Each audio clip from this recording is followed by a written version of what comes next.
The top 5 signs when they think they might have Raynauds. Before we dive into the video content, if you think you have a symptom of Raynauds, pop it in the comments below, because I swear everybody experiences it differently, and what one person's first symptom is totally different than somebody else's. So drop that below.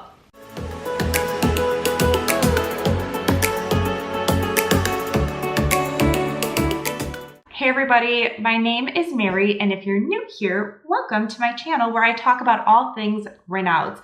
I've had this condition for well over 10 years, and I've been navigating it the best that I can, and I'm here to share all the things that I've learned and to create a community where we can share tips and tricks with each other. So if that's what you're into, hit the subscribe button, hit the like, and let's just get into it. Okay, let's get into it. The top 5 signs that people often first experience when they think they might have Raynauds. Maybe not just circulation issues, but Raynauds specifically. So number 1 is going to be color changes. And I will insert some pictures here. We'll throw in some videos, but typically what happens when somebody has Raynauds is they're experiencing some sort of stress, or there's been a temperature change, and they notice, usually in the hands first, that's where it's most common, but people can get it in their feet and other body parts as well. But they will notice in their hands that the color changes to white. And when the blood flow starts to come back, the fingertips or the hand, the whole palm, wherever the individual is experiencing it, will then change to red as the blood flow comes back through. And it's pretty distinct. You can see it in some of these images.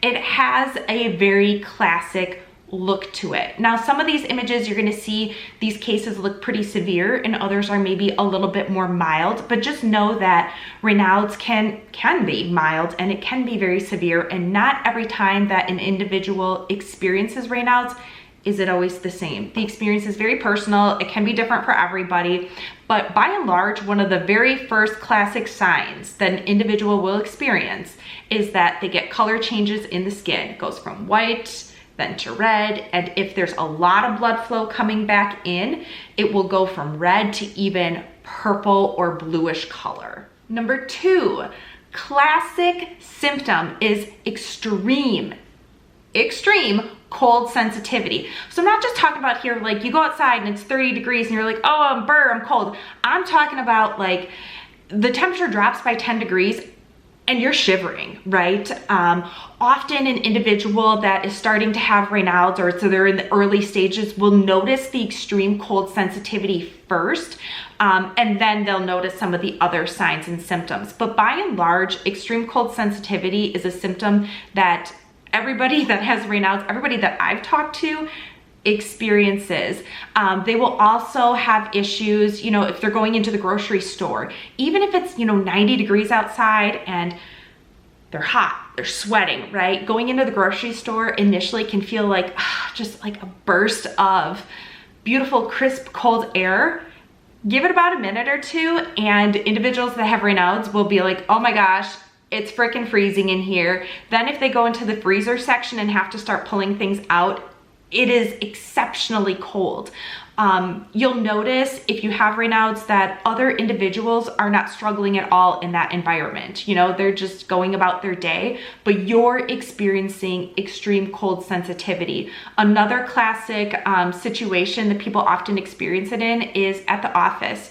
You don't have control of the thermostat, and so sometimes the air conditioning is cranked all the way up, meaning the temperature is all the way down, and they're freezing. And it's just, you'll look around and other people in the office, they're feeling great. They feel like it's a refreshing day at the office, and someone with Raynauds is probably sitting there shivering, maybe covered in a blanket, and has an extra cardigan on. The third classic sign, and it's often surprising for some individuals because we'll see pictures of what Raynauds looks like, but they don't often tell you what it feels like. And individuals will experience numbness and tingling.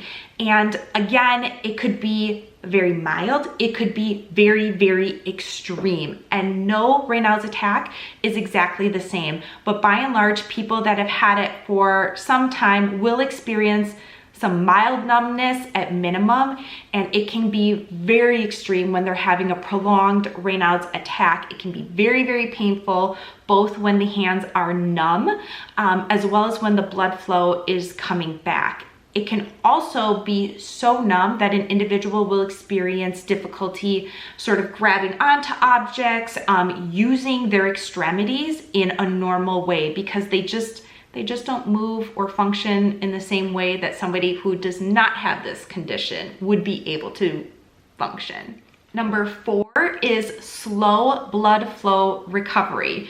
So when somebody with Raynauds goes outside and maybe they're having a Raynauds attack, you know, you might think, well, I've been back inside for 10 minutes now and it's warm here, so why am I still experiencing issues? Unfortunately, it is just a common symptom of Raynauds.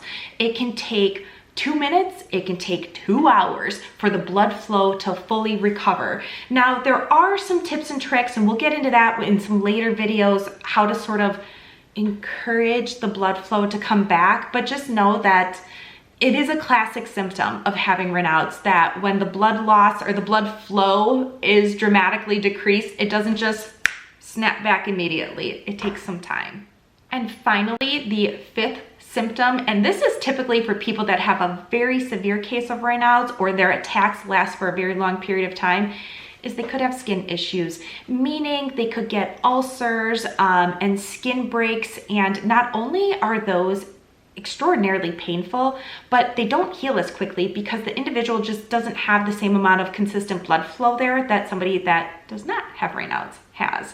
So that is something, if you are specifically experiencing some sort of ulcerations or tissue damage at all in your extremities, whether it's your hands, your feet, or anywhere else, please, please, please reach out to your doctor. They will be able to give you either topical medications or something else to help you heal quicker. You really do, if you have Raynauds, you need to take really good care of not only your circulation and your body warmth, but your tissue as well. So now that we've talked about the 5 typical symptoms that somebody will experience when they have Raynauds phenomenon, I'm so curious if you are experiencing something. Please let us know in the comments below. I really did create this channel so that I could help other individuals manage their Raynauds and still live a very amazing, fulfilling life. But also, Raynauds is very different for everybody, and so anything that I'm experiencing might be different than yours. So drop any type of questions, comments, concerns, or symptoms that you're experiencing down in the comments below. As always, I would super love it if you would subscribe to the channel, give it a thumbs up, and then of course always come back here because I am posting all the best tips and tricks to manage your Raynauds. In the meantime, stay warm.